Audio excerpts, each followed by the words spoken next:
Proklamasi.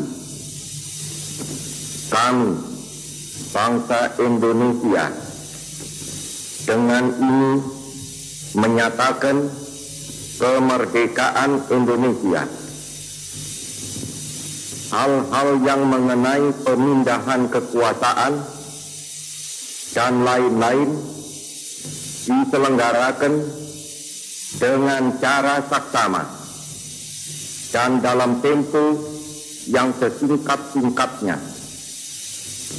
Jakarta, 17 Agustus 1945, atas nama bangsa Indonesia, Soekarno-Hatta. Proklamasi. Kami, bangsa Indonesia, dengan ini menyatakan kemerdekaan Indonesia. Hal-hal yang mengenai pemindahan kekuasaan dan lain-lain diselenggarakan dengan cara saksama dan dalam tempo yang sesingkat-singkatnya. Jakarta, 17 Agustus 1945, atas nama bangsa Indonesia, Soekarno-Hatta. Berikut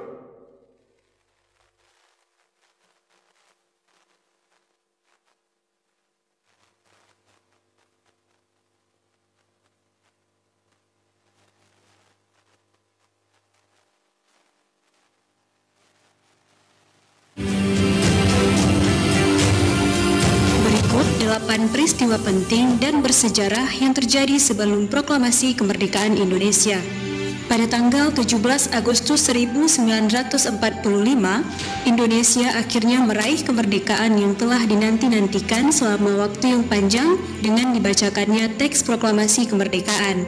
Namun, perjalanan menuju kemerdekaan ini penuh dengan tantangan yang luar biasa. Sebelum proklamasi kemerdekaan, sejumlah peristiwa penting menjadi tonggak bersejarah yang membentuk perjuangan menuju kemerdekaan Indonesia.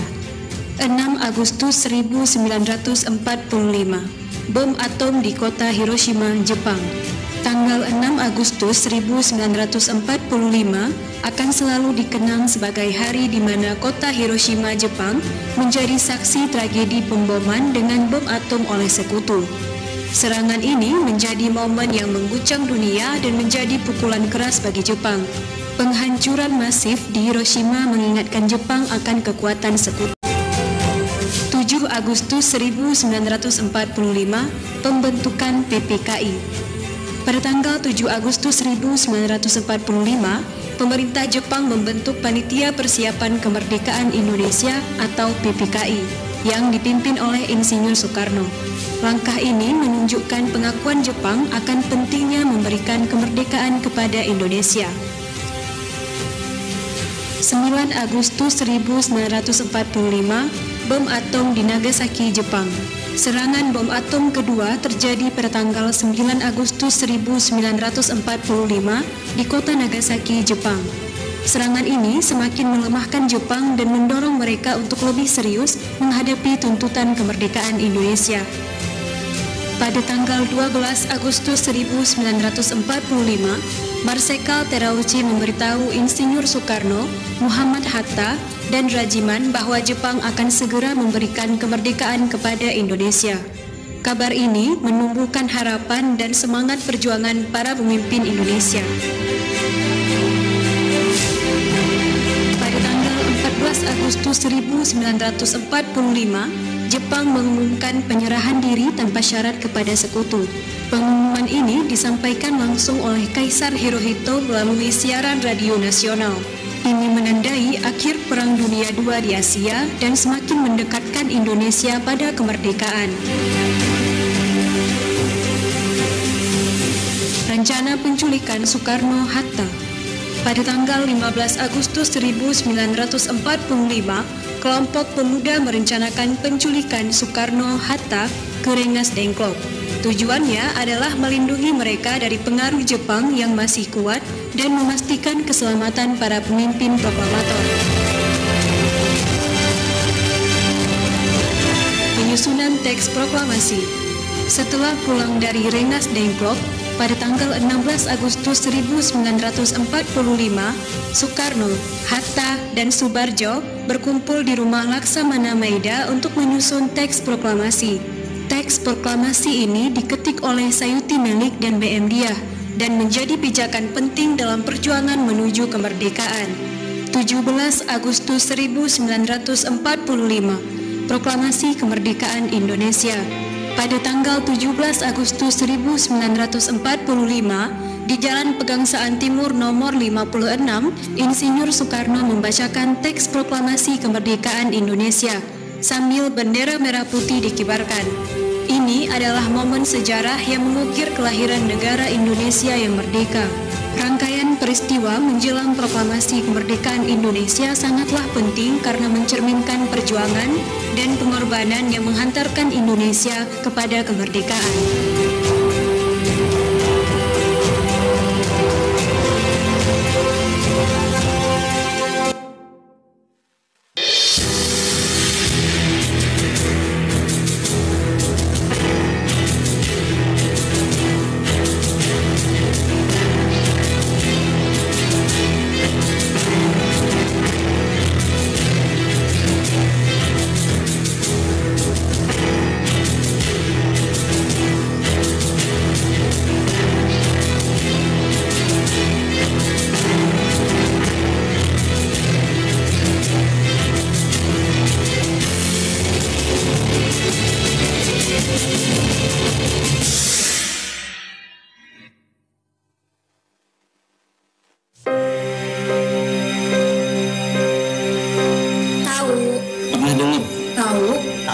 Tahu dong.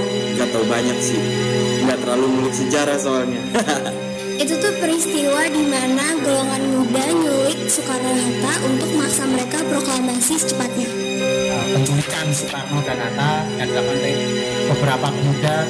Kemudian mereka seperti bukan memaksa sih, tapi lebih memprovok supaya mempercepat pengumuman kemerdekaan. Peristiwa di mana Soekarno dan Hatta diculik. Mereka dibawa ke daerah Rengas Dengklok.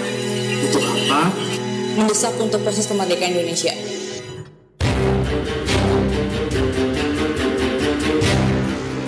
Pada 6 dan 9 Agustus 1945, Bom atom meluluh lantakan kota Hiroshima dan Nagasaki, Jepang.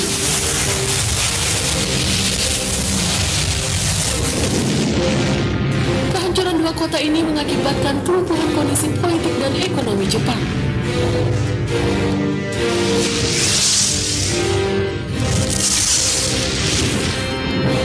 Pada 15 Agustus 1945, Jepang menyerah tanpa syarat pada sekutu. Kaisar Hirohito tampil di Radio Nasional Jepang pertama kalinya mengumumkan Jepang menyerah.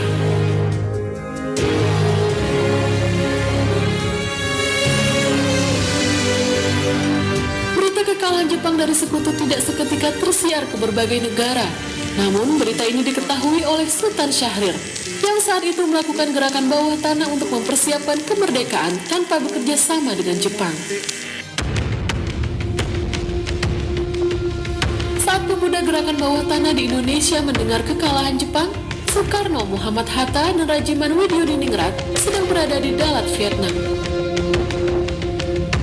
Sejak kedatangannya tanggal 9 Agustus 1945, mereka baru dapat bertemu dengan Marsekal Hisaichi Terauchi tanggal 12 Agustus 1945. Terauchi adalah pemimpin militer tertinggi Jepang untuk kawasan Asia Tenggara dan sekaligus anak sulung Perdana Menteri Jepang Terauchi Masatake. Dia berpesan bahwa Indonesia harus segera bersiap-siap merdeka, dan itu menjadi tugas Soekarno, Hatta, Rajiman, serta para anggota panitia persiapan kemerdekaan Indonesia untuk mempersiapkannya.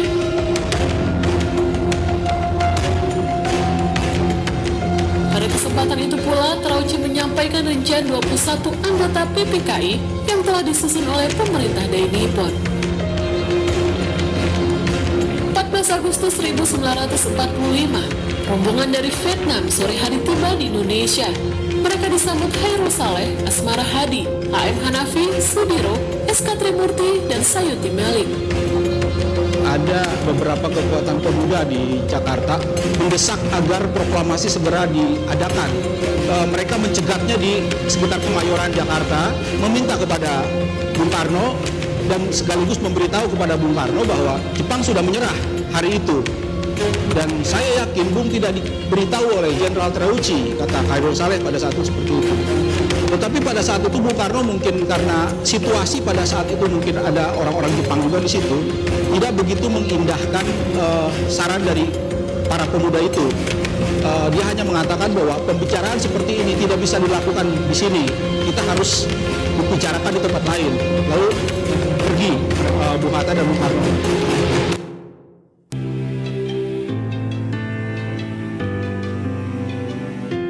Saya daftarkan Brand Academy Online. 15 Agustus 1945, Sultan Syahrir bertemu dengan Soekarno dan Hatta yang membicarakan soal detik-detik kemerdekaan. Namun Soekarno dan Hatta masih satu suara bahwa ada prosedur untuk kemerdekaan. Malam harinya para pemuda dari kelompok Menteng 31, antara lain Hairul Saleh, Johar Nur, Abu Bakar Lubis, Armansyah, dan Subadio Sastro Satomo berkumpul di belakang Eijkman Institute. Kali ini Wikana turut serta bersama Aidit. Mereka kembali membahas rencana proklamasi kemerdekaan Indonesia. Muncul keinginan untuk membuat Soekarno dan Hatta itu clear dari pengaruh Jepang. Karena para pemuda itu percaya bahwa ketika Soekarno dan Hatta bicara seolah-olah ketakutan dan menolak saran mereka untuk segera mungkin memerdekakan Indonesia dan melakukan proklamasi, para pemuda mengira bahwa itu merupakan bagian dari ketakutannya Soekarno-Hatta karena masih ada di lingkungan orang-orang Jepang pada saat itu dan di bawah pengaruh Jenderal Terauchi gitu.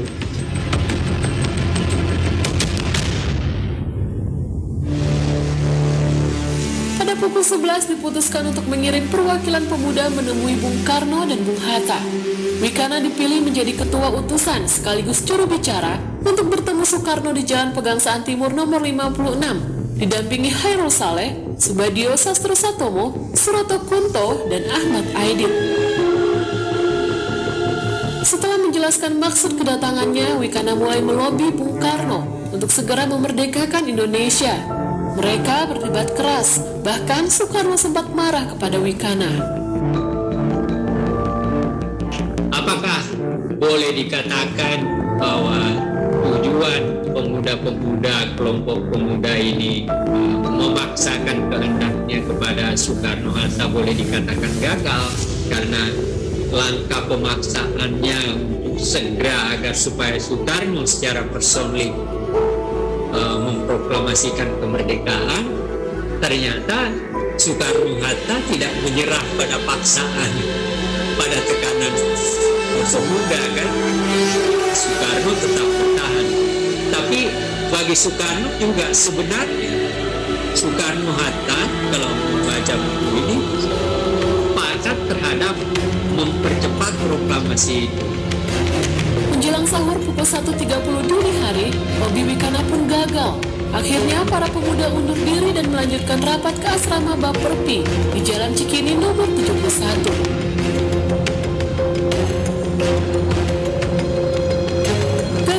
Di Pegangsaan, para pemuda kembali merapatkan barisan. Mereka memutuskan kemerdekaan harus dinyatakan sendiri oleh rakyat. Jangan menunggu kemerdekaan dari Jepang. Para pemuda berencana untuk menjauhkan Soekarno-Hatta dari tangan Jepang dan membawanya keluar Jakarta. Para pemuda mengira bahwa itu merupakan bagian dari ketakutannya Soekarno-Hatta karena masih ada di lingkungan orang-orang Jepang.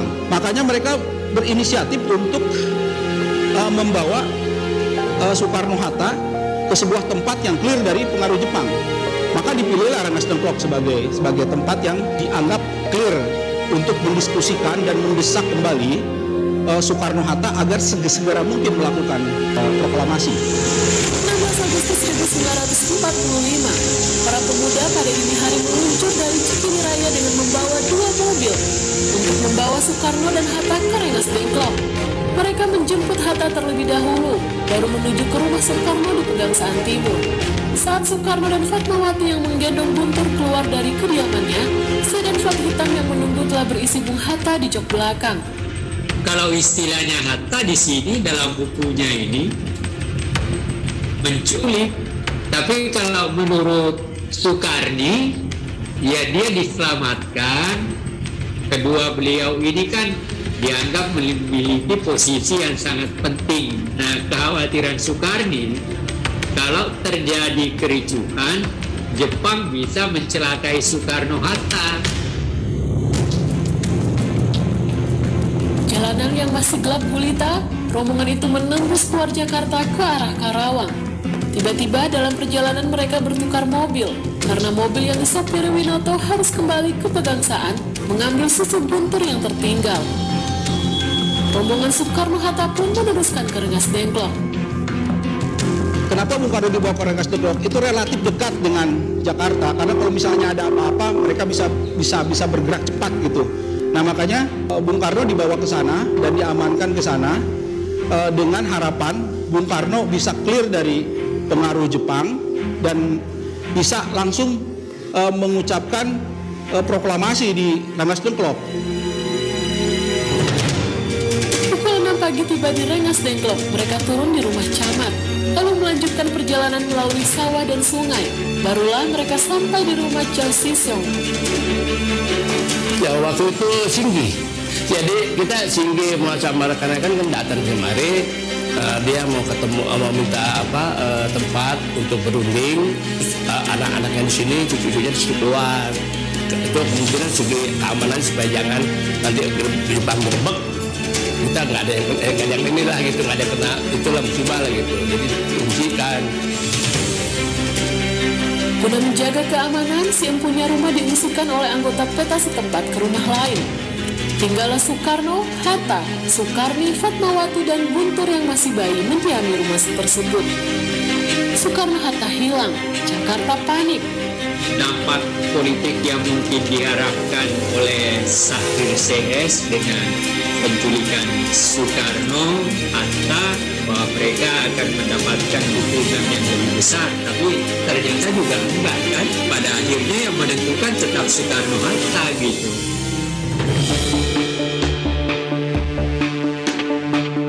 Dalam perjalanan kembali ke Jakarta, saat di perbatasan tampak dari kejauhan langit memerah. Mereka melihat langit di atas kalender itu merah gitu. Soekarno langsung teriak, inilah revolusi. Jakarta sudah mulai berevolusi. Bung harus lihat ini. Ya, Soekarno diam saja, tapi ketika pas bergerak menuju arah itu ternyata sumber api itu bukan dari arah Jakarta, bukan dari kerusuhan, tetapi dari seorang petani yang sedang membakar rerumputan untuk membuat sawah baru gitu ya. Bung Karno langsung meledek. Inilah yang kamu sebut sebagai revolusi, Soekarni. Ini bukan revolusi pemuda, ini hanya seorang marhainis yang sedang membakar rerumputan, dia bilang itu. Dalam proses menuju kepada proklamasi, ada hal-hal yang sebenarnya sangat manusiawi, seperti tujuan Soekarni atau pemuda pada umumnya, tetapi di tengah jalan ada sesuatu yang lucu dengan asap itu dalam rangka revolusi loh. Pukul 8 malam mereka pun tiba di Miyakodori, kediaman Hatta. Soekarno dan Hatta lanjut menuju rumah Laksamana Maeda dan bermusyawarah soal proklamasi.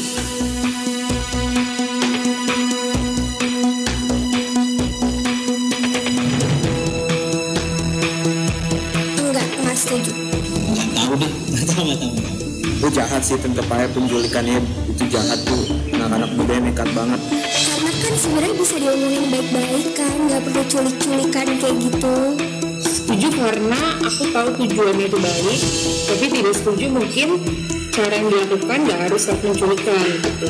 Pemuda itu memiliki karakter yang berapi-api, menggebu itu. Jadi Itu semangat ya, kalau nggak ada jadikan provokatif yang positif, mungkin kita nggak merdeka sekarang. Memang harus gerak cepat, kalau nggak belum tentu Indonesia kayak sekarang.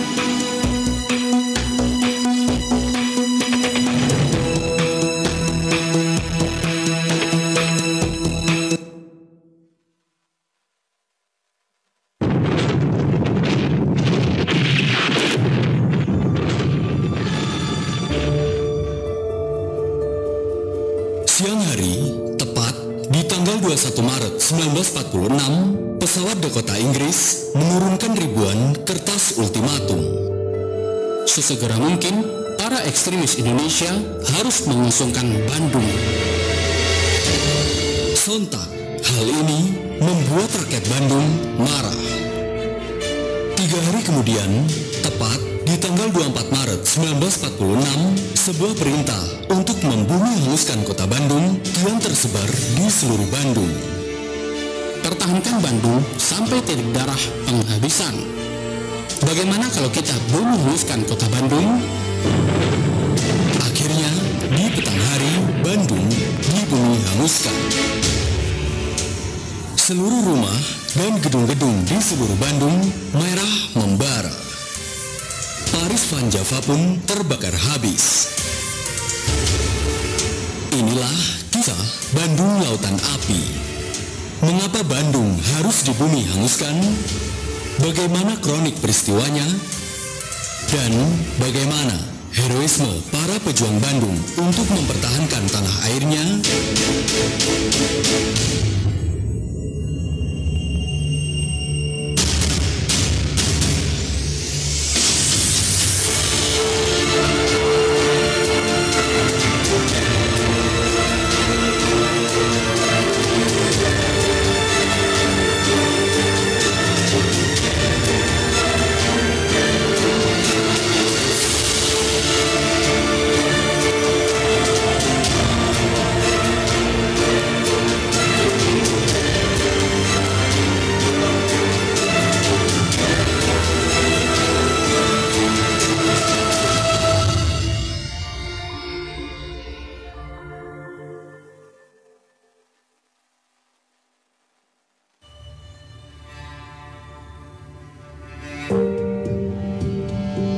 Bandung, yang terletak di Pulau Jawa bagian barat, dikenal sebagai Kota Kembang.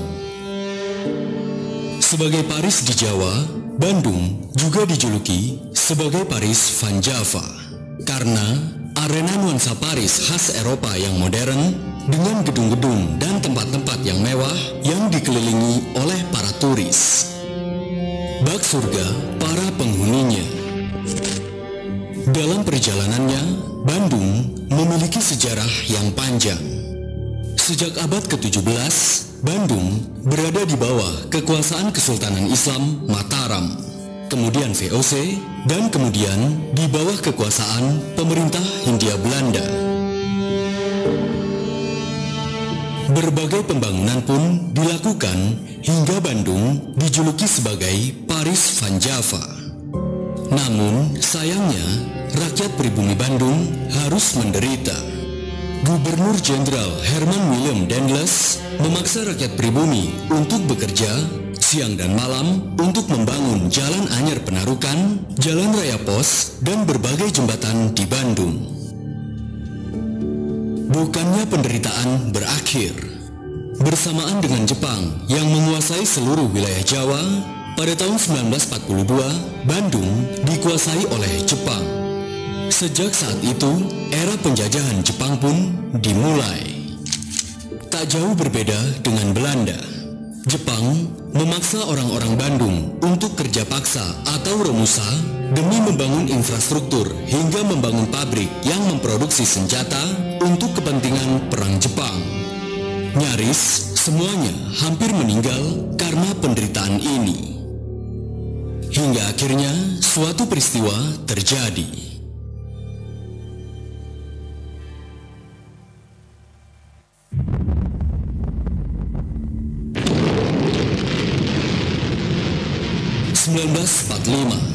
Amerika menjatuhkan bom atom di Jepang, baik di Hiroshima maupun di Nagasaki. Secercah harapan rakyat Indonesia untuk mencapai kemerdekaan akhirnya tercapai. 17 Agustus 1945 di Jakarta, Soekarno dan Hatta memproklamirkan kemerdekaan Indonesia. Segera, gemuruh euforia kegembiraan rakyat Jakarta kian menggelora. Melalui siaran radio, kabar mengenai proklamasi Indonesia pun akhirnya disiarkan ke seluruh Indonesia, termasuk di Bandung. Sontak, sorak-sorai rakyat Bandung kian menggema di seluruh Bandung. Segera, pada tanggal 24 Agustus 1945, para mantan tentara peta di Bandung membentuk Badan Keamanan Rakyat atau BKR Keresidenan Priangan. Para pemuda mulai berbondong-bondong mendaftarkan diri mereka ke markas BKR di Jalan Kepatihan Bandung dan Jalan Pasir Kaliki, Bandung. Mereka sedang bersiap siaga ketika ancaman akan datang di kemudian hari. Bukan hanya satuan BKR, puluhan milisi dan laskar juga mempersiapkan diri untuk siaga. Dengan senjata yang seadanya, seperti golok, bambu runcing, hingga senapan angin, mereka bersiap siaga menunggu. Tugas mereka hanya satu, yakni mempertahankan kemerdekaan Indonesia. Mereka bersiap diri kemungkinan ancaman dari tentara asing, baik dari Jepang, Belanda, bahkan juga Inggris. Memang Indonesia telah merdeka, tapi kami tidak akan pernah tahu ancaman akan segera datang. Dan hal ini tidak boleh terjadi. Ratusan tahun kami dijajah. Kami tidak akan menyia-nyiakan kesempatan ini untuk mempertahankan kemerdekaan, meski dengan mengorbankan nyawa sekalipun. Ternyata memang benar, ancaman itu datang.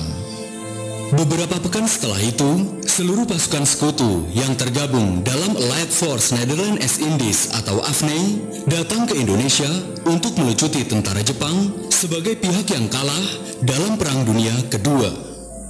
Namun, ternyata mereka diboncengi oleh tentara Belanda yang tergabung dalam NICA atau Netherlands Indies Civil Administration demi kepentingannya untuk menjajah kembali Indonesia. Hal ini juga terjadi di Bandung.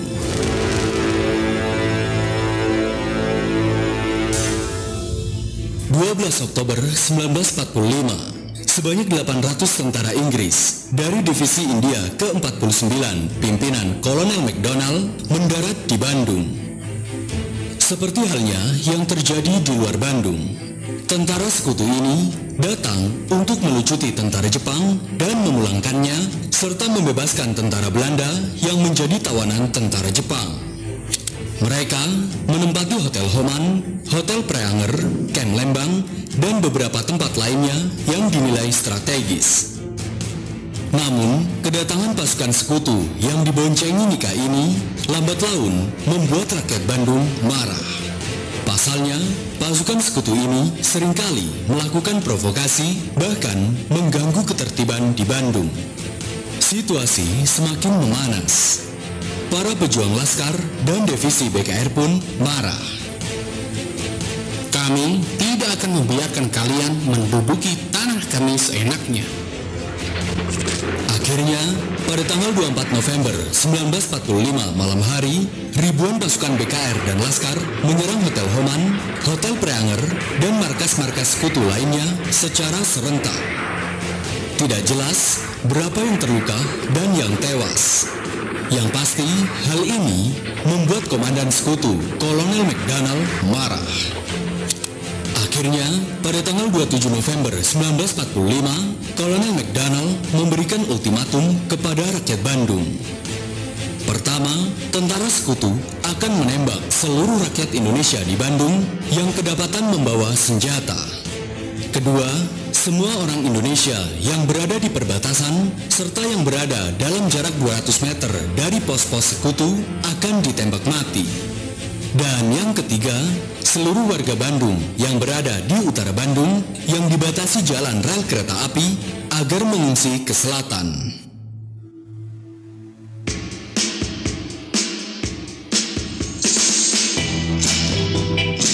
Ironisnya, satu sisi, pemerintah Jakarta yang dipimpin Kabinet Syahrir mematuhi ultimatum itu karena tidak ada pilihan lain. Namun, di sisi lain, baik sekutu maupun Belanda tidak mematuhi ultimatum itu sendiri. Pasalnya, masih banyak markas-markas sekutu di selatan Bandung. Hal ini memberikan cerminan kepada rakyat Indonesia khususnya warga Bandung, bahwa sedari awal tentara sekutu ini memang akan menguasai Bandung. Hal ini memicu bentrokan senjata. Pertempuran sporadis pun terjadi berhari-hari. Pada bulan Februari 1946 misalnya, lusinan tembakan mortir Tentara Republik kian menghujani Bandung Selatan dan markas sekutu. Kesaksian Kolonel Abdul Haris Nasution. Pertempuran itu berlangsung sengit secara serampangan tanpa alat pembidik dan kompas, sehingga tembakan-tembakan itu menyasar rumah-rumah warga sipil dan markas sekutu dan kamp interniran. Hal ini menimbulkan orang yang tewas tidak sedikit. Segera setelah itu, Inggris membalasnya dengan serangan mortir dan artileri dari utara Bandung. Sebanyak 50 pejuang Republik tewas. Menariknya, yang berjuang bukan hanya para laskar dan barisan keamanan Republik. Seluruh rakyat Bandung, baik dari kalangan pedagang pasar hingga pedagang asongan, turut memboikot pembeli dari sekutu. Hal ini tentunya membuat tentara sekutu kesulitan memperoleh logistik dan makanan. Mau tidak mau, sekutu mengirim logistiknya dari Jakarta. Namun, apa yang terjadi? Dalam konvoi logistik itu, seringkali konvoi itu diserang oleh para pejuang Indonesia di sepanjang rute Cigombong, Bogor, sampai dengan Ciranjang, Cianjur. Salah satu serangan besar itu terjadi di Bojong Kokosan oleh para pejuang Sukabumi dari sejak bulan Desember 1945.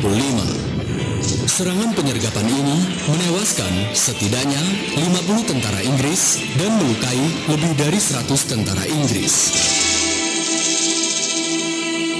Lantas, apa yang dilakukan pemerintah Jakarta? Dan sejak kapan Paris Van Java itu menjadi lautan api?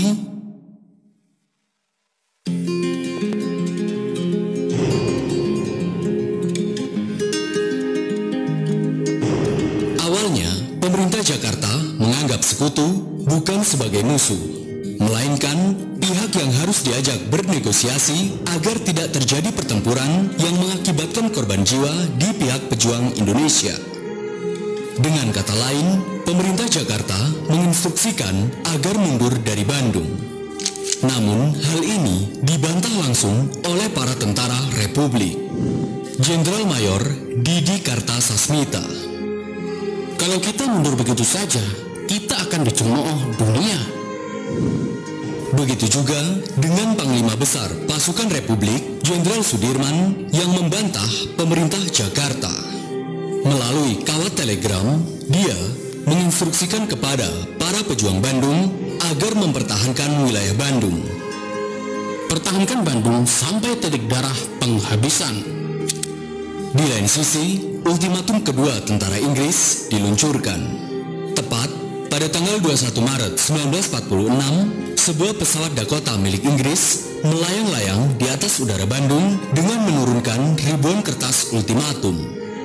Isinya, para ekstremis Indonesia harus mengosongkan Bandung selambat-lambatnya pada tanggal 24 Maret dan mundur sejauh 11 km dari kilometer 0. Hal ini membuat pemimpin TRI Jawa Barat, Jenderal Mayor Didi Kasmita dan Kolonel Abdul Haris Nasution panik. Mengikuti instruksi pemerintah Jakarta atau Perintah Jenderal Sudirman. Namun, sebagai tentara, dia harus mematuhi perintah jenderal apapun alasannya. Setelah berbagai perdebatan panjang antara pemimpin tentara Republik, akhirnya Kolonel Nasution mengambil jalan tengah.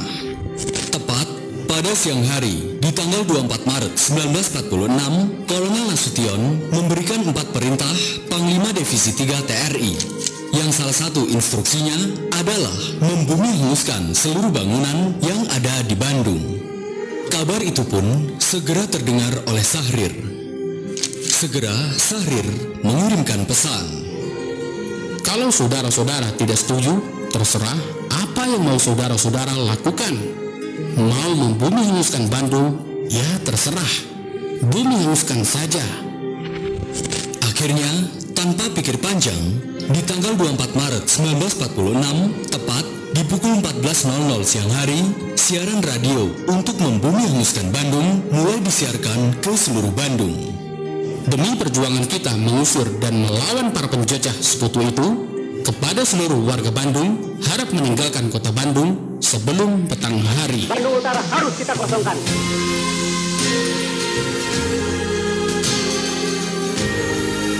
Seluruh rakyat Bandung pun mulai berbondong-bondong mengungsi. Sebagian besar bergerak dari selatan rel kereta api ke arah selatan sejauh 11 km.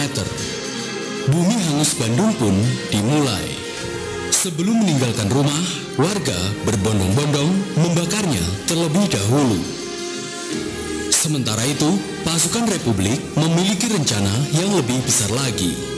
Semula, mereka berencana melakukan pembakaran total pada tengah malam. Namun, rencana ini tidak berjalan mulus, karena kabarnya pada pukul 20.00 malam hari, sebuah dinamit telah meledak di gedung Indis Restoran. Bahkan, pada waktu itu, tentara sekutu melancarkan serangan mendadak. Karena tidak sesuai rencana, akhirnya para pejuang Republik pun meledakkan gedung-gedung dan membakar rumah-rumah warga di seluruh Bandung. Malam itu, seluruh Bandung dilahap si jago merah. Bandung Lautan Api. Kini, kota kembang yang indah itu harus terbakar. Terbakarnya Paris Van Java ini dikenal oleh sejarawan sebagai Bandung Lautan Api. Dari kejauhan, kami dapat melihat tanah air kami merah membara. Kami rela membakar rumah dan apa yang kami miliki. Di tanah yang baru, di kehidupan yang baru, kami tidak memiliki rencana ke depan. Yang pasti, dengan ini kami telah berjuang mengorbankan apa yang telah kami miliki untuk berjuang melawan penjajah. Lagu Halo Halo Bandung dinyanyikan bersama untuk menggugah semangat meninggalkan tanah air, memberi semangat kepada dirinya, juga kepada para pejuang Republik. Segera, tak lama setelah Bandung terbakar, esok harinya, 25 Maret 1946, para pejuang melancarkan serangan gerilya. Lusinan tembakan-tembakan pejuang kian menggema di seluruh Bandung untuk mengusir penjajah. Serangan demi serangan terus-menerus dilancarkan para pejuang Republik hingga titik darah penghabisan. Salah satu perjuangan heroik ini dilakukan oleh pria berusia 19 tahun, Muhammad Toha, Komandan Milisi Barisan Banteng Rakyat Indonesia. Tepat di tanggal 11 Juli 1946, Muhammad Toha beserta para pejuang dari kelompok Hizbullah terlibat dalam suatu penyerangan ke gudang mesiu sekutu di Dayakolot. Namun, saat menjalankan misi, Toha tertembak. Dan agar tidak membebani rekannya, dia menggunakan granat untuk meledakkan dirinya beserta gudang mesiu tersebut. Gudang mesiu itu pun beserta Muhammad Toha meledak.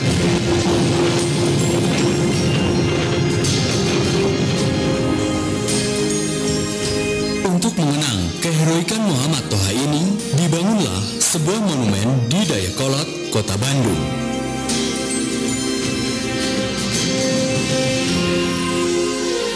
Dari seluruh rangkaian peristiwa ini, meski kemudian Belanda benar-benar terusir dari Indonesia pada tahun 1949, tanpa keheroikan rangkaian peristiwa ini, kemerdekaan Indonesia tidak dapat dipertahankan. Perjuangan peristiwa Bandung Lautan Api ini tidak hanya perjuangan sekelompok orang saja yang berperan, tapi juga seluruh warga Bandung yang merelakan tanah airnya dan seluruh yang dimilikinya demi mengusir penjajah. Dari sini, kita telah mengetahui bagaimana perjuangan seluruh rakyat Indonesia, khususnya warga Bandung, untuk mempertahankan kemerdekaannya. Dan dari sini pula, kita telah mengetahui nenek moyang warga Bandung seluruhnya adalah pahlawan Indonesia yang tidak boleh dilupakan sampai kapanpun. Salam Jas Merah.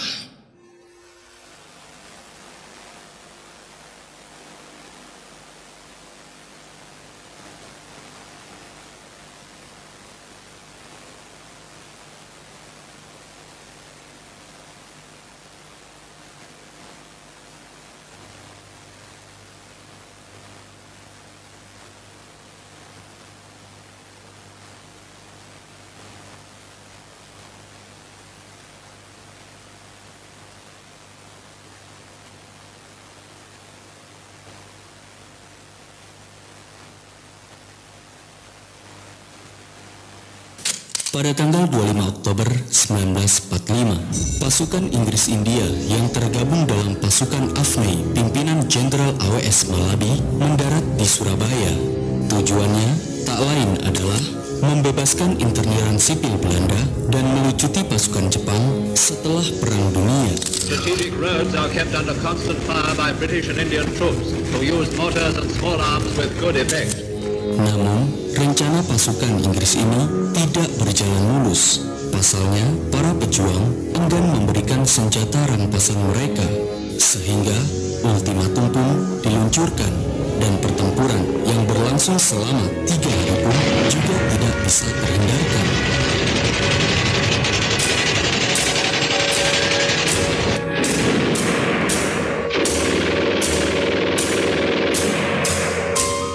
Untuk memadamkan pergolakan ini, pada tanggal 30 Oktober 1945, pihak Inggris dan Indonesia mengadakan perundingan di Gedung Internasio, Surabaya.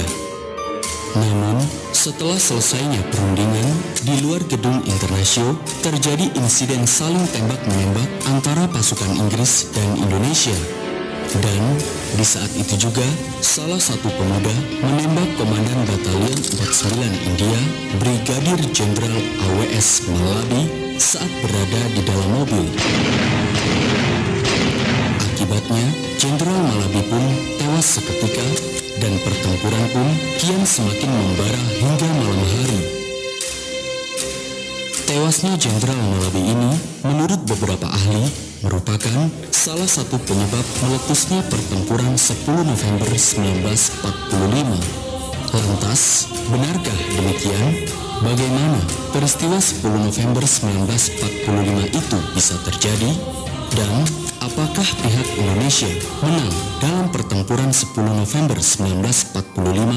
Kita bangsa Indonesia yang ada di Surabaya ini akan menerima tantangan tentara Inggris itu.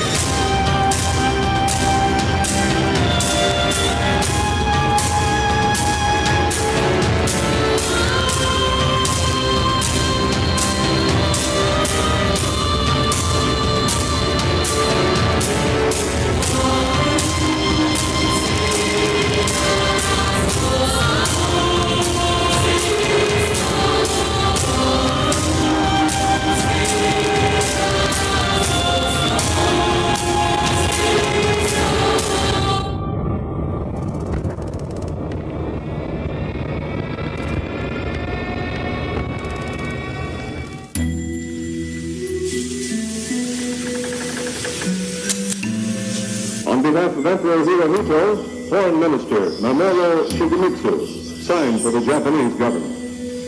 Japan accepted unconditional surrender according to the provisions of the Potsdam Declaration. Tak lama setelah menyerahnya Jepang terhadap sekutu dalam Perang Dunia Kedua, sebagaimana yang tertuang dalam perjanjian, sekutu memiliki hak atas wilayah yang pernah dijajah Jepang. Salah satunya yakni Indonesia yang rencananya akan diserahkan kepada pemerintahan sipil Nika. Di Indonesia, untuk mengambil kesempatan ini, Soekarno dan Hatta memproklamirkan kemerdekaan Indonesia pada tanggal 17 Agustus 1945. 17 Agustus 1945. Residen Surabaya.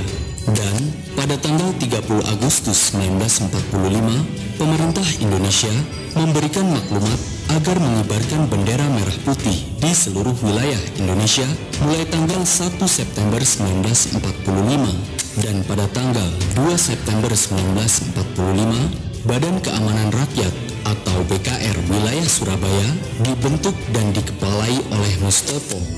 British troops have had to take a hand in dealing with the situation in Java, but as Mr. Attlee has said, we do not desire to be unnecessarily involved in the political affairs of non-British territories, and our object is to withdraw British troops as soon as circumstances permit. Berita tentang kemerdekaan Indonesia ini membuat Belanda mendesak kepada Inggris agar menyerahkan wilayah Indonesia kepadanya. Oleh karenanya, pada tanggal 24 Agustus 1945, mereka membuat kesepakatan agar Belanda menduduki kembali Indonesia, yakni Perjanjian Civil Affair Agreement. yang berisikan pengaturan penyerahan kembali Indonesia dari pihak Inggris ke pihak Nika atau Belanda. Untuk melancarkan rencananya ini, pasukan evakuasi tawanan perang atau RAPUI memerintahkan pasukan Allied Force Netherlands East Indies atau AFNI agar berlabuh ke Indonesia. Di lain sisi, setelah mendengar adanya kesepakatan Civil Affair Agreement pada tanggal 18 September 1945 malam hari, orang-orang Belanda yang dipimpin Mr. Blokman mengibarkan bendera Belanda di atas markas Belanda, tepatnya di Hotel Yamato atau Hotel Oranye. Mendapati kejadian ini, para pemuda Surabaya kian marah besar kepada Belanda karena dianggap telah mengkhianati kedaulatan Indonesia. Sehingga keesokan harinya, para pemuda Surabaya segera mengerumuni Hotel Yamato dan meminta kepada orang Belanda agar menurunkan benderanya. Namun, permintaan itu tak terindahkan. Alhasil, pertempuran pun tidak bisa terhindarkan. Dan di kesempatan itu pula, sebagian pemuda menaiki Hotel Yamato dan segera merobek bendera Belanda yang berwarna merah putih biru itu dan menyisakan bagian merah dan putih saja yang akhirnya menjadi bendera merah putih. Tercatat, insiden Hotel Yamato ini merupakan salah satu keberanian para pemuda untuk mempertahankan kedaulatan Indonesia.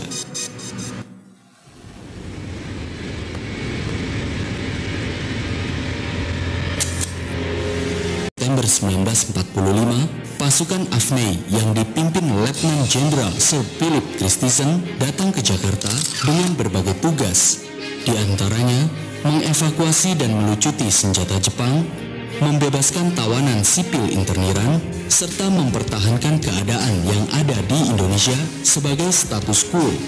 Secara tidak langsung, para pimpinan di Jakarta, termasuk Soekarno dan Hatta, menjadi tawanan pasukan AFNI. Merespon kondisi ini, para pemuda Surabaya, terutama PKR Surabaya, mempersiapkan diri bila kemungkinan Belanda akan kembali datang untuk menjajah. Oleh karenanya, para pemuda segera memperkuat pertahanan rakyat dengan persenjataan yang lengkap. Hanya saja, para pemuda Surabaya tidak cukup banyak dalam persenjataan. Pada akhirnya, mereka berinisiatif untuk merampas senjata milik interniran dan pasukan Jepang.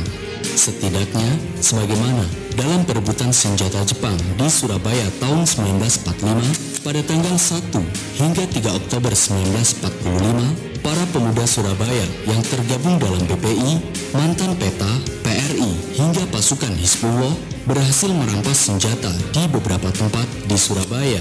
Di antaranya di Gedung Penyimpanan Senjata Asia Don Bosco, Gudang Senjata Polisi Istimewa, Gudang Meriam di Gedung Cok, Markas Kohara Butai Gunung Sari, Markas Kenpeitai Jepang, hingga di Markas Kaigun Jepang di Surabaya.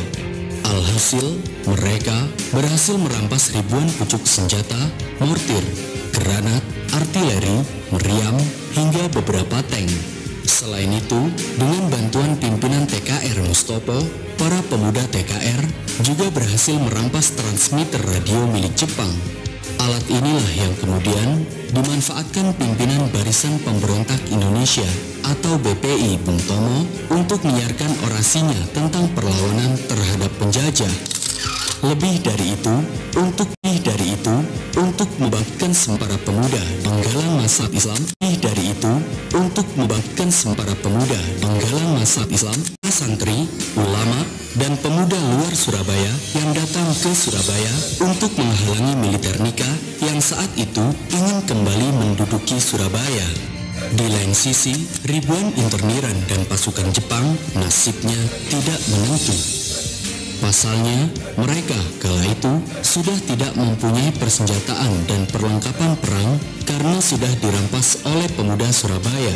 Oleh karenanya, pasukan evakuasi perang sekutu RAPUI memerintahkan Brigade 49 India yang menjadi bagian dari AFNI mendarat di Surabaya untuk mengevakuasi para interniran dan melucuti tentara Jepang. Lebih dari itu, mereka juga bertujuan untuk kembali merampas senjata para pemuda Surabaya.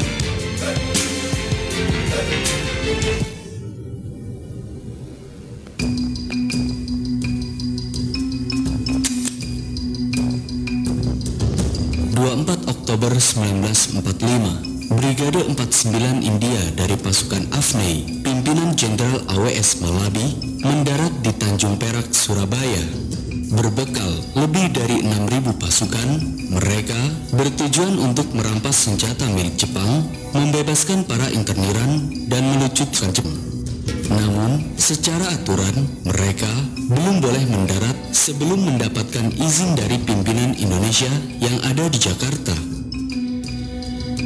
Kondisi inilah yang menyebabkan terjadinya perundingan antara pimpinan pasukan Inggris dengan pimpinan Indonesia yang ada di Surabaya, yang mana kala itu diwakili oleh Gubernur Jawa Timur Suryo, Komandan TKR Surabaya Mustopo, dan lain-lain.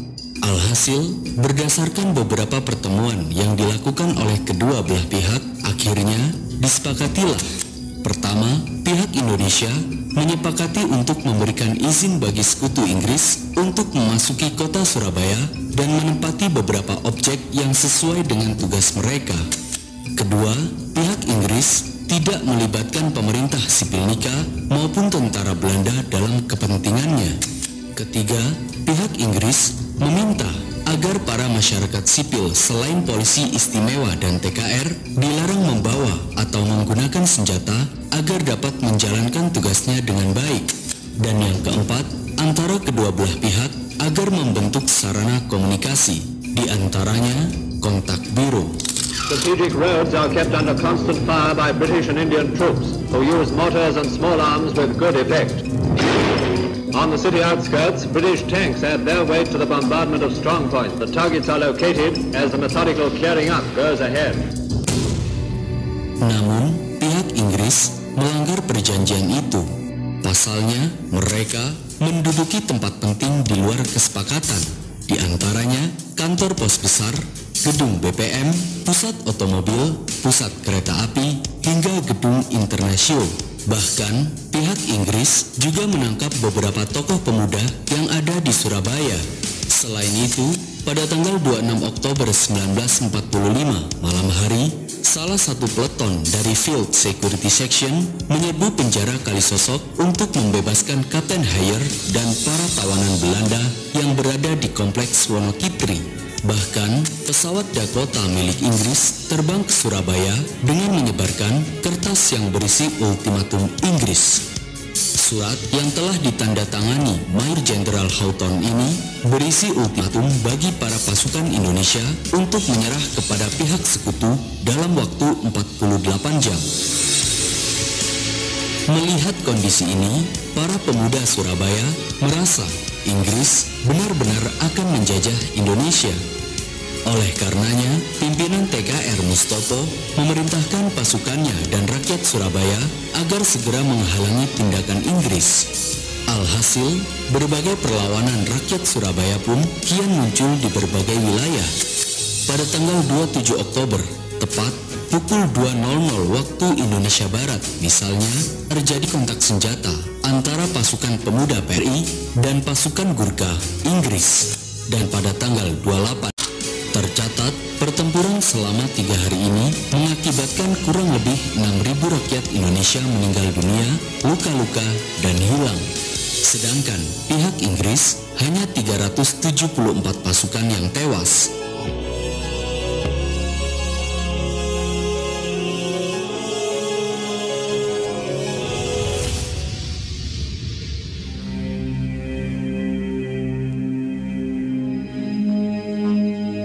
Karena berbagai kekacauan yang terjadi, pada tanggal 29 Oktober 1945, pimpinan Afnei, Letjen Philip Christisen, meminta bantuan kepada Presiden Soekarno untuk meredakan situasi.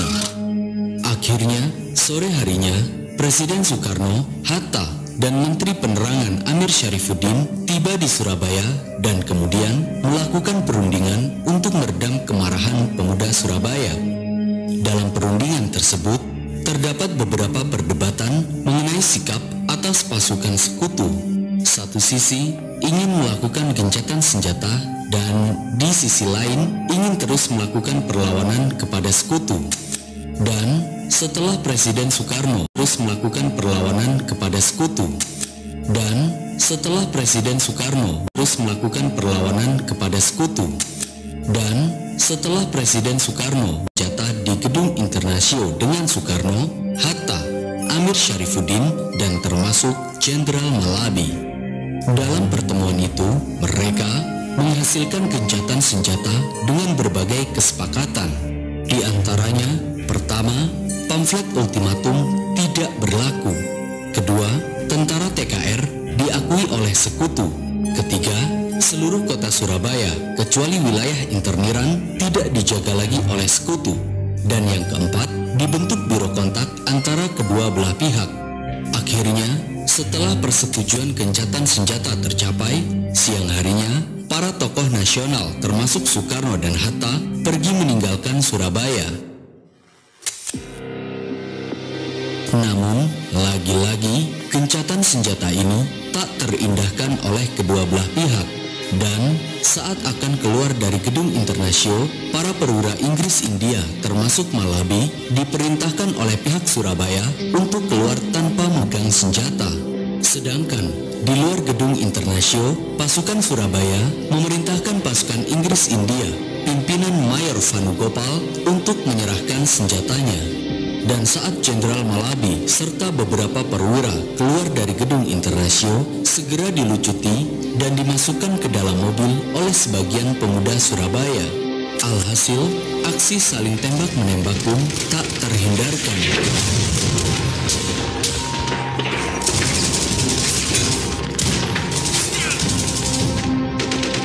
Ironisnya, di tengah insiden konfrontasi ini, salah seorang pemuda menembak Jenderal Malabi dengan 4 kali tembakan.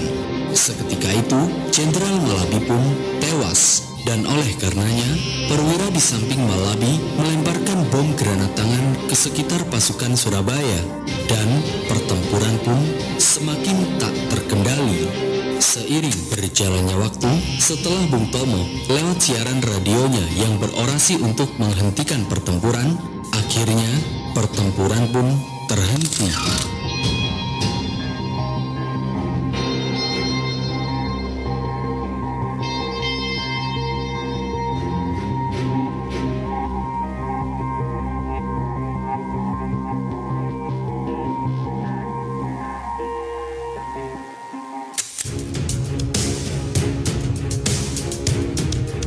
Setelah mendengar laporan tentang kematian Jenderal Malabi, Letjen Philip Christison mengeluarkan ancaman kepada Indonesia, dan secara diam-diam tentara sekutu memperkuat posisinya.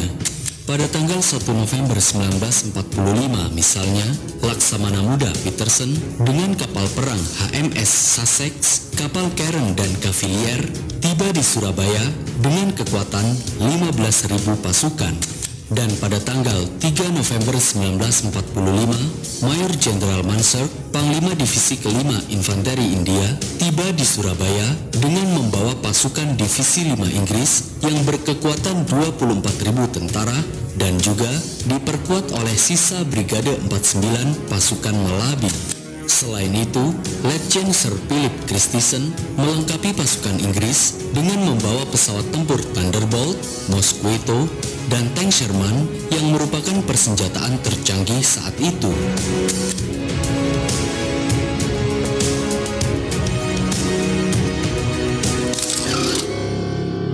Dengan berbagai dalih yang ada, pada tanggal 9 November 1945, Maijen Mansur mengeluarkan sebuah ultimatum kepada pihak Indonesia.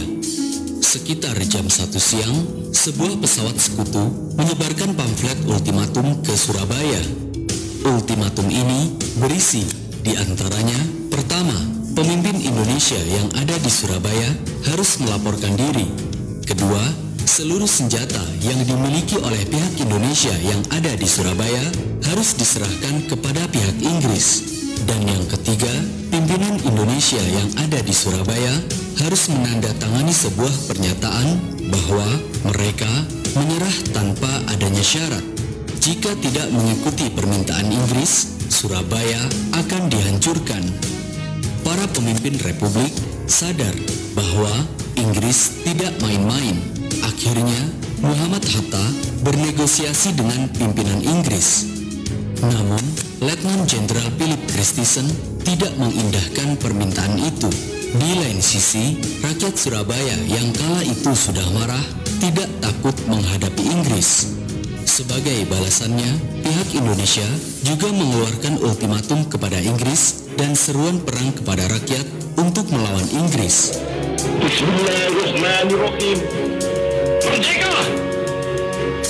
Saudara-saudara, rakyat jelata di seluruh Indonesia, terutama saudara-saudara penduduk kota Surabaya, kita semuanya telah mengetahui bahwa hari ini tentara Inggris telah menyebarkan pamflet-pamflet yang memberikan suatu ancaman kepada kita semua. Saudara-saudara, kita semuanya, kita bangsa Indonesia yang ada di Surabaya ini akan menerima tantangan tentara Inggris itu. Selama banteng Indonesia masih mempunyai darah merah yang dapat mempunyai garis dan putih, merah dan putih, maka selama itu tidak akan kita mau menyerah kepada siapapun juga. Saudara-saudara rakyat Surabaya, siaplah keadaan genting. Tetapi saya peringatkan sekali lagi, jangan mulai menembak. Baru kalau kita ditembak, maka kita akan ganti menyerang mereka itu. Kita tunjukkan bahwa kita ini adalah benar-benar orang yang ingin merdeka. Dan untuk kita, saudara-saudara, lebih baik kita hancur daripada tidak merdeka. Sebelum kita tetap merdeka atau mati. Berbekal resolusi Jihad NU dan dengan pidato Bung Tomo yang berapi-api, para pemuda Surabaya maupun luar Surabaya yang terdiri dari santri, ulama, TKR, hingga berbagai laskar berkumpul di Surabaya bersiap diri untuk berperang dengan pasukan Inggris India.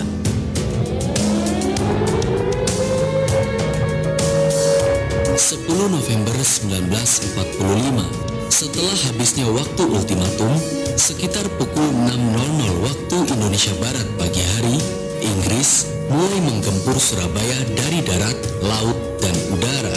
Alhasil, pengeboman secara brutal di hari pertama ini telah menimbulkan korban yang sangat besar. Berbagai bagian kota Surabaya dibombardir dan ditembak dengan meriam dari laut dan darat.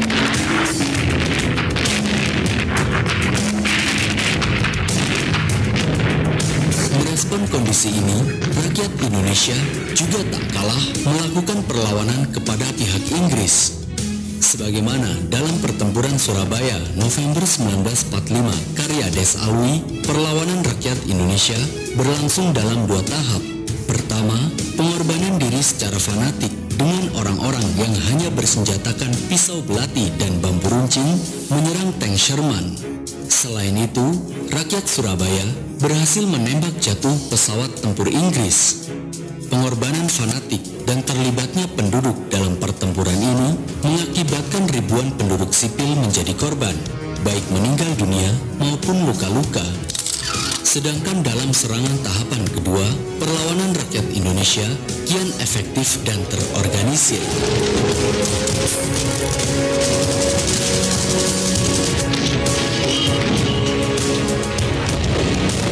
Berbekal keahlian militer di masa penjajahan Jepang dan keunggulan medan perang, perlawanan terus berlanjut dan membuat pasukan Inggris kewalahan. Bahkan, kala itu, dengan seruan orasi Bung Tomo, perlawanan rakyat kian berkobar tiada henti.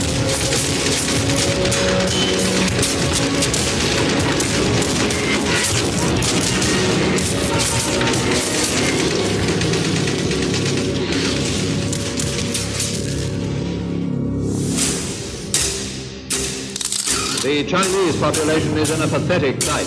Many have lost all their possessions in the fighting, and now they wander through the streets with only their flag and the Red Cross for protection. Java is seeing once again the tragedy of war. Dalam pertempuran yang berlangsung selama 3 minggu ini, tanpa dipungkiri, menurut beberapa ahli, menyatakan bahwa Indonesia Indonesia kalah dalam pertempuran jika dilihat dari banyaknya korban yang berjatuhan.